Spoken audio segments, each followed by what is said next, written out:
Assalamu alaikum wa rahmatullah, bienvenue à tous. Que ce soit dans le domaine de l'astronomie, de l'embryologie ou encore de la géologie, de nombreux versets du Coran semblent décrire des phénomènes que les scientifiques contemporains n'ont découverts que récemment. Certains parlent alors de concordisme ou d'interprétation personnelle, d'autres évoquent le simple hasard. À vrai dire, même si le Coran n'est pas un livre de science à proprement parler, certains passages font clairement allusion à des découvertes scientifiques récentes et il serait déraisonnable de ne pas en parler. Si cela peut augmenter la foi de certains croyants ou même convaincre des sceptiques, alors toutes les louanges reviennent au Créateur. Dans cette vidéo, nous allons donc voir ensemble les corrélations étonnantes entre le Coran et la science actuelle. On en parle tout de suite après la petite intro.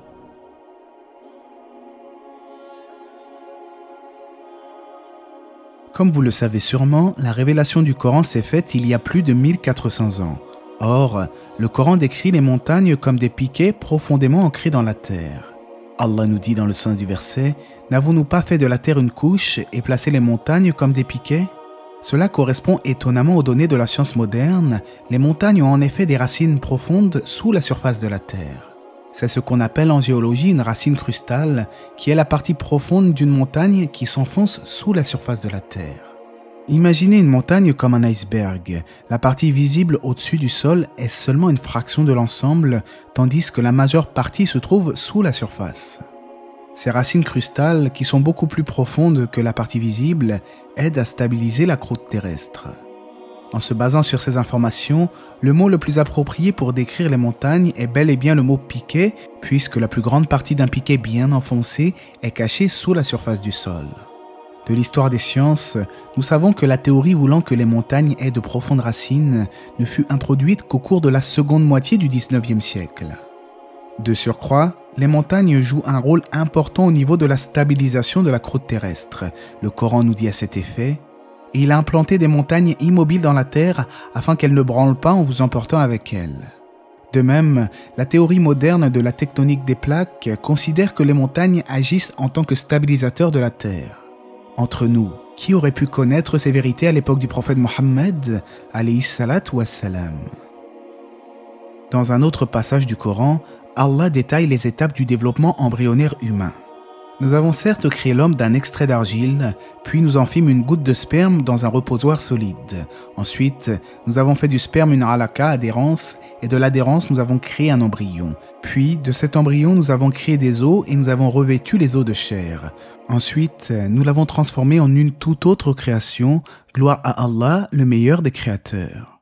Dans ces versets, il y a donc plusieurs étapes de la création de l'homme, l'extrait d'argile, la goutte de sperme, puis une adhérence. L'extrait d'argile fait référence à la création d'Adam, le père de l'humanité, car il a été créé d'argile. Au sujet de la goutte de sperme, le Coran apporte une précision notable, à savoir que le sperme est en réalité composé d'un mélange complexe.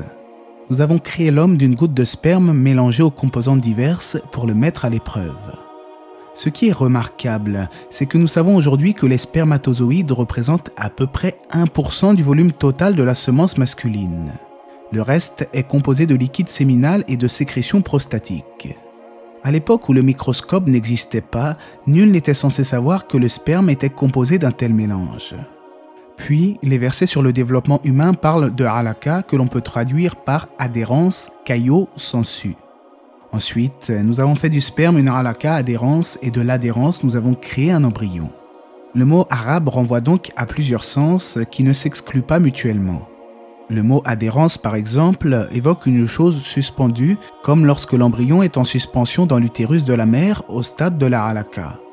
Le deuxième sens du mot halaka est le caillot de sang. En fait, l'apparence externe de l'embryon à ce stade est très similaire à celle d'un caillot de sang. Le troisième sens est celui de la sangsue, et la sangsue ressemble très clairement à un embryon d'une vingtaine de jours, comme vous pouvez le voir sur la photo qui s'affiche.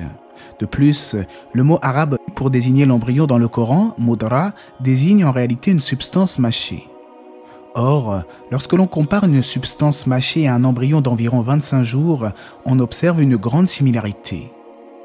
Les versets se terminent par « Ensuite, nous l'avons transformé en une toute autre création ».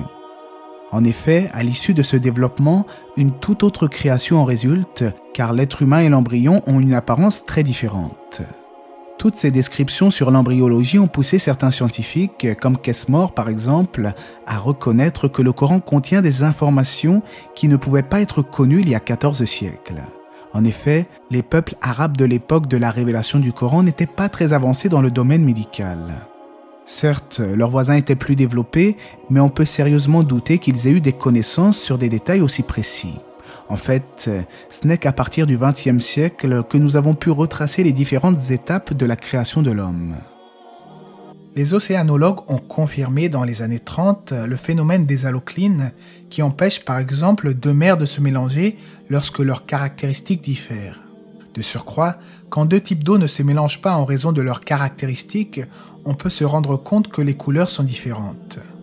Et le Créateur dit dans Surat Ar-Rahman, « Il a donné libre cours aux deux mers pour se rencontrer, il y a entre elles une barrière qu'elles ne dépassent pas. » Ces barrières apparaissent en raison notamment de la salinité différente, il est dit dans un autre verset, « Et c'est lui qui donne libre cours aux deux mers, l'une douce, rafraîchissante, l'autre salée, amère, et il assigne entre les deux une zone intermédiaire et un barrage infranchissable. » Allah dit dans le Coran, dans le sens du verset, « Quand ils arrivèrent à la vallée des fourmis, une fourmi dit, « Ô fourmis, entrez dans vos demeures, de peur que Salomon et ses armées ne vous écrasent sous leurs pieds sans s'en rendre compte. » Dans ce verset, une fourmi avertit son peuple de l'avancée de l'armée de Suleyman alayhi salam qui risque de causer leur perte.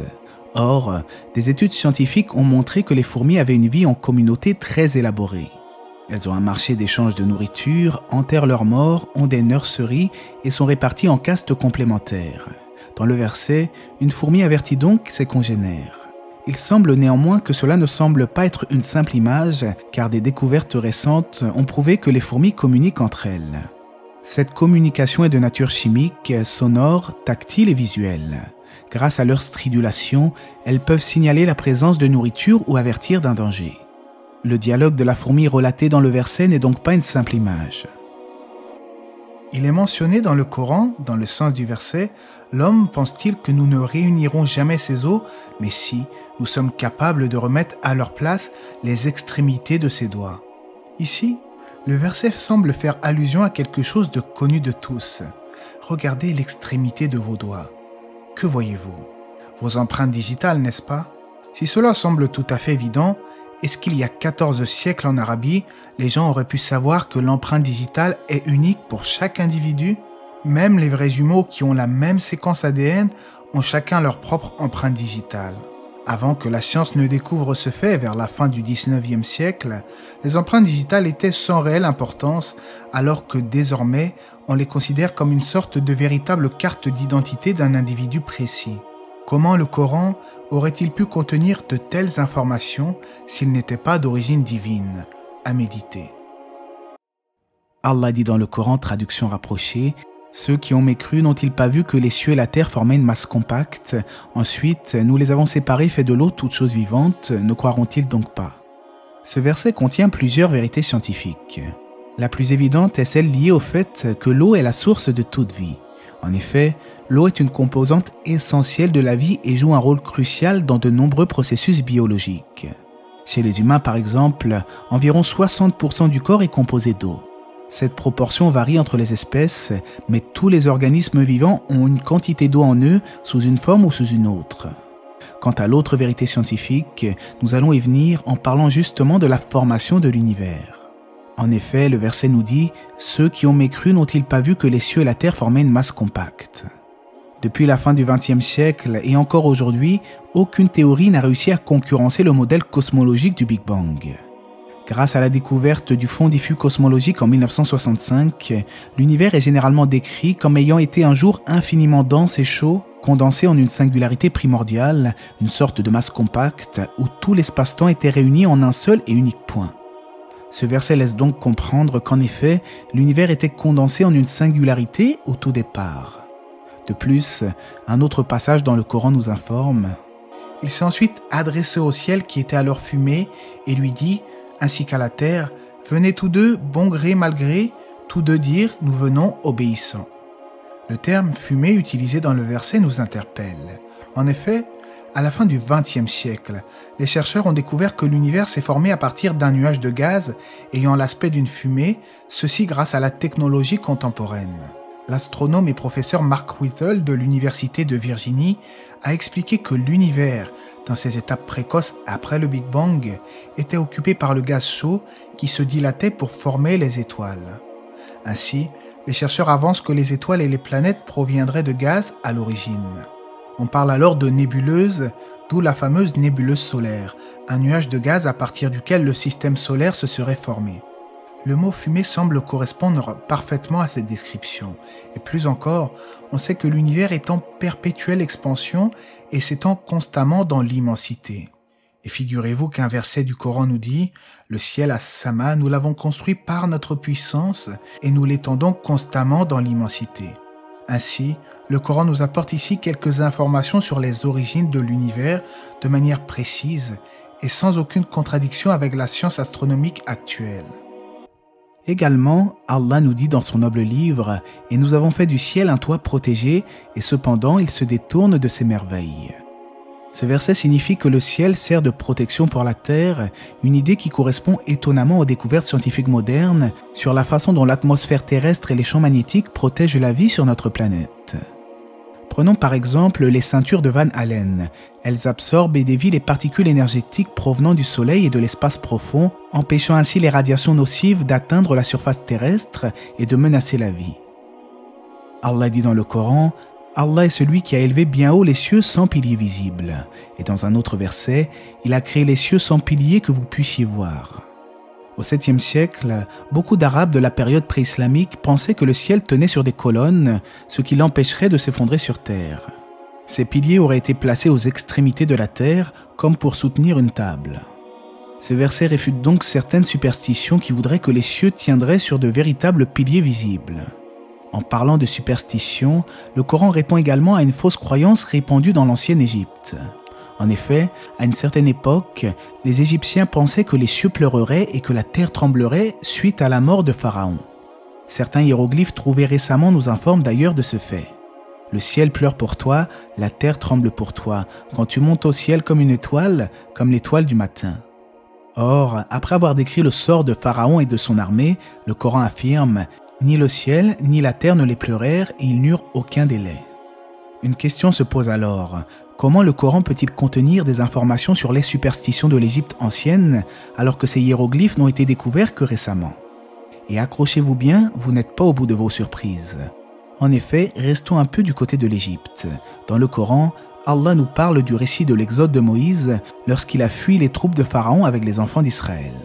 Et nous fîmes traverser la mer aux enfants d'Israël. Pharaon et ses armées le poursuivirent avec acharnement et inimitié.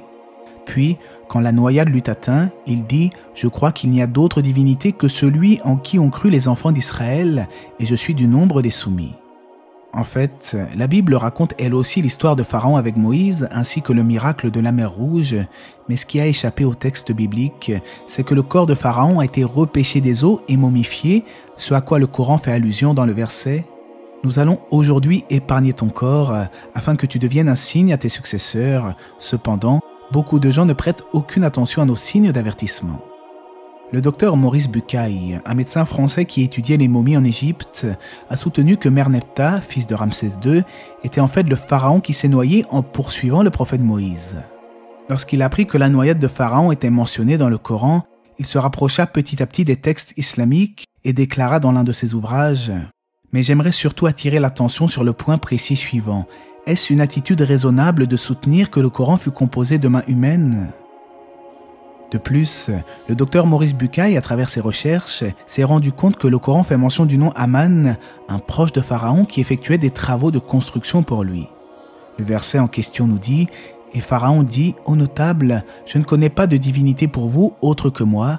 Aman, allume-moi du feu sur l'argile, puis construis-moi une tour, peut-être alors monterai-je jusqu'au Dieu de Moïse. » Or, les hiéroglyphes ayant été déchiffrés qu'à la fin du XVIIIe siècle, il est impossible que le Coran fasse mention du nom d'une personnalité de l'ancienne Égypte. Pourtant, après avoir contacté un égyptologue, Maurice Bucaille a découvert le nom Aman dans le dictionnaire de Hermann Ranke, une référence majeure dans le domaine de l'égyptologie. Ce dictionnaire, publié pour la première fois entre 1935 et 1977, compile les noms des personnes qui ont vécu pendant le Nouvel Empire égyptien. De plus, le nom Aman dans le dictionnaire égyptien comportait la notation suivante. Chef des ouvriers des carrières. Le verset du Coran fournit donc un fait historique qui ne pouvait pas être connu à l'époque du prophète Mohammed, sallallahu alayhi wa sallam. Allez, une dernière chose concernant l'Égypte. Aujourd'hui, on utilise couramment le terme pharaon pour désigner les rois d'Égypte. Cependant, les égyptologues savent que ce terme n'a été employé qu'à partir du Nouvel Empire égyptien. Fait surprenant, le Coran fait cette distinction. Il appelle le roi au temps du prophète Youssouf roi et celui au temps de Moïse pharaon, ce qui est exact historiquement parlant. Maurice Bucaille, dans ses recherches, souligne l'exactitude de cette différenciation, se demandant comment un homme du 7e siècle, sans accès aux connaissances modernes, a pu utiliser ces termes correctement alors que la Bible n'apporte pas cette précision. Tournons notre regard vers le ciel à présent, et Allah dit dans le Coran « Le soleil ne peut rattraper la lune, ni la nuit devancer le jour, et chacun vogue dans une orbite. » Ce verset nous indique que la lune a une orbite, elle tourne en effet autour de la Terre. De même, le Soleil est en orbite autour du centre de notre galaxie, la Voie lactée.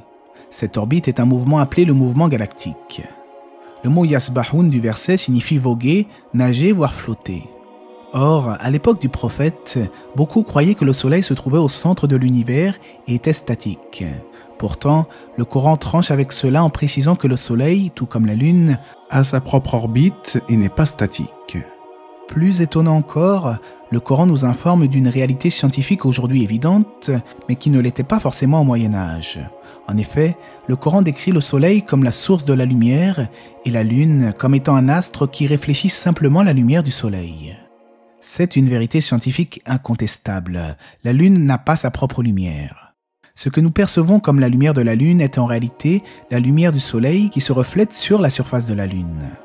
Et le Coran nous informe, « N'avez-vous pas vu comment Allah a créé 7 cieux superposés et y a fait de la lune une lumière, Nouran, et du soleil une lampe, Sirajan ?» La lune dans ces versets est donc comparée à la lumière et le soleil à la source de cette lumière, c'est-à-dire une lampe ou une torche. Si au contraire, c'est la lune qui avait été qualifiée de torche ou de lampe, cela aurait été une erreur manifeste. Mais revenons un peu sur terre avec un signe divin lié aux abeilles. La sourate 16, les abeilles, nous relate ceci dans le sens du verset. « Et voilà ce que ton Seigneur révéla aux abeilles. Prenez des demeures dans les montagnes, les arbres et les treillages que les hommes font. Puis, mangez de toute espèce de fruits et suivez les sentiers de votre Seigneur, rendus faciles pour vous. De leur ventre sort une liqueur aux couleurs variées dans laquelle il y a une guérison pour les gens. Il y a vraiment là une preuve pour des gens qui réfléchissent. » Le Coran fait allusion à un aspect miraculeux concernant les abeilles. Des études ont révélé que les abeilles parcourent de grandes distances loin de leurs ruches à la recherche de sources de nectar et cela sans se perdre. Les abeilles sont capables de repérer une fleur ou un arbre grâce aux formes géométriques qui les composent. Mais d'où vient cette capacité extraordinaire à traiter des images complexes ainsi que cette orientation étonnante? La réponse est mentionnée dans le verset que j'ai cité. « Et suivez les sentiers de votre Seigneur, rendus faciles pour vous. » De plus, on connaît aujourd'hui les vertus du miel et le fait que l'abeille en est à l'origine comme l'indique le Coran. Une chose intéressante également, on peut noter que la sourate des abeilles est la 16e sourate du Coran.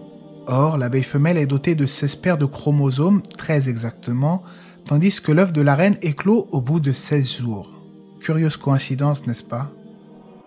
Allah dit dans le Coran, « Les Romains ont été vaincus sur la terre la plus basse, mais après leur défaite, ils seront à leur tour vainqueurs dans quelques années. » J'avais déjà parlé du fait que le Coran a prédit avec exactitude la victoire inattendue des Romains, et cela dans la vidéo 20 miracles du Coran encore une fois. Donc on ne va pas revenir là-dessus, mais nous allons plutôt évoquer un miracle géographique cette fois-ci. Une partie du verset nous dit « Les Romains ont été vaincus sur la terre la plus basse ».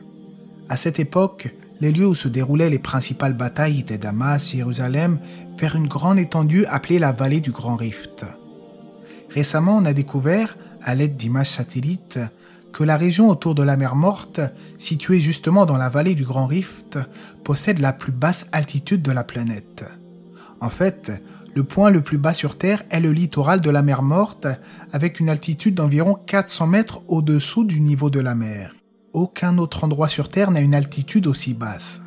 Il est donc clair que le pays ou la région occupant la vallée du Grand Rift à proximité de la mer Morte est le lieu auquel fait référence le verset coranique. Il s'agit là d'un des nombreux miracles du Coran, car personne ne pouvait connaître un tel fait au 7e siècle de notre ère, fait qui n'a pu être découvert qu'à l'aide des satellites et des technologies modernes. Allah dit dans Sourate la Vache, dans le sens du verset, « Et les mères qui veulent donner un allaitement complet allaiteront leur bébé 2 ans complets. » Ce verset préconise une durée d'allaitement de 2 ans pour les mères qui désirent un allaitement complet. Ce qui est surprenant, c'est que c'est justement ce que recommande l'OMS, l'Organisation mondiale de la santé. Pour l'ensemble de la population, on recommande désormais l'allaitement exclusif au sein pendant les 6 premiers mois de la vie. Il doit se poursuivre jusqu'à l'âge de 2 ans au moins, en l'associant à une alimentation de compléments qui conviennent. Allah dit dans le sens du verset « Ou comme des ténèbres dans une mer profonde, une vague le recouvre, sur laquelle s'élève une autre vague, sur laquelle s'élèvent des nuages. Ténèbres les unes sur les autres, quand quelqu'un sort sa main, il peut à peine la voir. Celui à qui Dieu ne donne pas de lumière n'a pas de lumière. » Ainsi, l'expression citée dans le verset « Ou comme des ténèbres dans une mer profonde » nous informe de l'existence d'une obscurité au fin fond de l'océan. À l'époque du messager d'Allah, bien entendu, il était totalement impossible de plonger à plus de 70 mètres de profondeur sans équipement de plongée. Mais qui aurait pu savoir de lui-même à cette époque que dans les profondeurs des mers règnent les ténèbres, l'obscurité? Encore une fois, il a fallu attendre le XXe siècle avec les équipements contemporains pour obtenir ce genre d'informations. En effet, à environ 200 mètres de profondeur, les ténèbres commencent à laisser place à la lumière et à plus de 1000 mètres, il n'y a aucune lumière, c'est l'obscurité totale. Puis, c'est la zone abyssale. Dans le même verset que nous avons étudié précédemment, il y a un autre fait intéressant. Dans le sens du verset, « Des ténèbres dans une mer profonde, une vague le recouvre, sur laquelle s'élève une autre vague. » Ce verset attire l'attention sur l'existence de vagues dans les fonds marins. Or, pour nous, les vagues, c'est plutôt à la surface de la mer. Et la science a en effet démontré qu'il y a des vagues internes à même l'océan. Ces vagues sous-marines peuvent atteindre plusieurs mètres de hauteur, voire des dizaines de mètres de hauteur. Bien que difficilement détectables, ces vagues sous-marines sont omniprésentes dans l'océan et jouent un rôle primordial dans le transport de la chaleur, de sel, d'éléments nutritifs, de polluants et de sédiments. Bien avant que les chercheurs ne découvrent ces faits, le Coran en avait déjà fait mention, subhanallah. Allah dit dans son noble livre « Et nous avons fait descendre le fer dans lequel il y a une force redoutable, aussi bien que des utilités pour les gens. » L'origine du fer demeure complexe. Néanmoins, on observe qu'il est très abondant dans les étoiles appelées géantes rouges et c'est également le métal le plus abondant dans les météorites. En réalité, il y a 2 formes principales de fer, le fer natif ou tellurique, qui est extrêmement rare et semble n'avoir été utilisé que par les Inuits. Le fer météoritique, quant à lui, est un élément plus commun que le fer natif et est synthétisé au cœur des étoiles, c'est ce que l'on nomme la nucléosynthèse explosive. Ensuite, le fer météoritique est arrivé sur la Terre sous forme de météorites. Ainsi, les premières utilisations de fer par les humains semblent avoir été le fer météoritique. Des objets en fer météoritique ont d'ailleurs été retrouvés dans des sites archéologiques datant de plusieurs millénaires avant notre ère. Ce qui est remarquable, c'est que le verset du Coran n'a pas dit « et nous avons créé le fer », mais plutôt « et nous avons fait descendre Anzalna le fer, dans lequel il y a une force redoutable, aussi bien que des utilités pour les gens ». Ce qui renvoie effectivement au fait que le fer soit descendu physiquement du ciel. Il est dit dans le Coran, dans le sens du verset, « C'est lui qui vous fait voir l'éclair, qui vous inspire crainte et espoir, et il crée les nuages lourds. » Plusieurs versets dans le Coran affirment que les nuages sont lourds. On serait tenté de penser plutôt que les nuages sont très légers. Mais en réalité, le poids d'un nuage est incroyablement lourd. À titre d'exemple, un nuage de 100 km3 peut peser jusqu'à 50 000 tonnes. Encore une fois, le Coran nous informe de ce fait précis qui ne pouvait être connu à l'époque de la révélation par le commun des mortels. Allah dit dans le Coran, dans le sens du verset, « Et aussi nous avons fait de vous une communauté de juste milieu. » La communauté musulmane est décrite dans le verset que nous avons cité comme « Ummatan wasatan ». Le mot arabe wasatan a comme sens premier le mot milieu ou modéré. On peut donc traduire par la communauté du milieu ou même la communauté du juste milieu. Et aussi, nous avons fait de vous une communauté de juste milieu. C'est notamment l'avis de Cheikh Abdelrahman As-Sardi qui considère que ce verset fait allusion au juste milieu et c'est ce que l'on retrouve dans la plupart des traductions du Coran. Il est à noter tout de même que d'autres avancent que le terme wasatan dans ce verset renvoie au mot meilleur. Dans tous les cas, il est étonnant de constater que ce verset est le 143e verset de la sourate Al-Baqarah, sourate qui compte 286 versets. L'expression qui parle de la communauté du juste milieu est donc située exactement au milieu même de la sourate, car 286 divisé par 2 nous donne bien le nombre 143. Nous arrivons tout doucement à la fin de cette vidéo, aussi n'hésitez pas à vous abonner afin de ne rien manquer des prochaines publications, Inch'Allah. Voici un miracle numérique surprenant mentionné dans le Coran. On sait en islam qu'il n'y a que 2 hommes à être nés sans père, les prophètes Adam et Jésus, car Adam est le premier homme de l'humanité et Jésus fut créé suite à une intervention divine dans le ventre de la Vierge Marie. Tous deux partagent donc un point commun très singulier, et bien figurez-vous que le prophète Adam est cité 25 fois dans le Coran et Jésus est également cité 25 fois, ni plus ni moins. Sur les 77 000 mots dans le Coran, est-ce vraiment raisonnable de parler de hasard? Et ce n'est pas fini. On sait aujourd'hui que l'homme possède 23 paires de chromosomes au total. Or, il s'avère que le Coran cite l'homme au singulier 23 fois, ni plus ni moins. Le dernier miracle que nous allons aborder dans cette vidéo est bien entendu le miracle du Coran. En effet, le Coran est un miracle en lui-même car il a été préservé de toute altération, comme l'indique le verset. En vérité, c'est nous qui avons fait descendre le Coran et c'est nous qui en sommes gardiens. Le plus ancien manuscrit du Coran connu est le manuscrit de Sanaa, découvert en 1972 dans la grande mosquée de Sanaa au Yémen. Le texte est bien entendu fidèle au texte coranique actuel. Le manuscrit a été daté avec une méthode de datation au carbone 14 et les résultats indiquent que les feuillets datent de la première moitié du 7e siècle, c'est-à-dire pas très longtemps après la mort du prophète, alayhi salatu wassalam. Ce qui est intéressant, c'est que ce genre de manuscrits fournissent des preuves sur la préservation du texte coranique, et ce depuis les débuts de l'islam. De plus, le Coran a un style inimitable, et nul n'a pu reproduire la moindre sourate, ne serait-ce qu'un verset. Pourtant, Allah a mis au défi les plus éminents poètes arabes de reproduire une partie du texte, mais ils en ont été incapables. Comment alors un homme illettré, qui ne savait ni lire ni écrire, aurait pu composer le texte coranique de lui-même, à savoir le Coran? Un Coran qui non seulement est inimitable au niveau de la linguistique, mais qui a été préservé de toute falsification après plus de 14 siècles.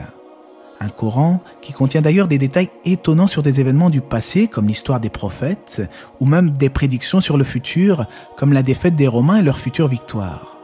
Un Coran qui nous relate des vérités étonnantes en lien avec plusieurs disciplines très différentes les unes des autres, comme nous l'avons vu tout au long de cette vidéo.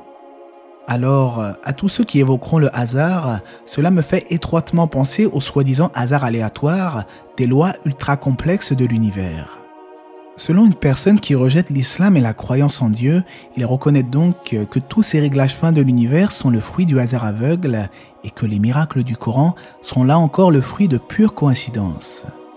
Mais Allah dit dans son noble livre, « En vérité, dans la création des cieux et de la terre et dans l'alternance de la nuit et du jour, il y a certes des signes pour les doués d'intelligence. » Allah sait mieux, j'espère que cette vidéo vous aura été profitable. N'hésitez surtout pas à la partager autour de vous.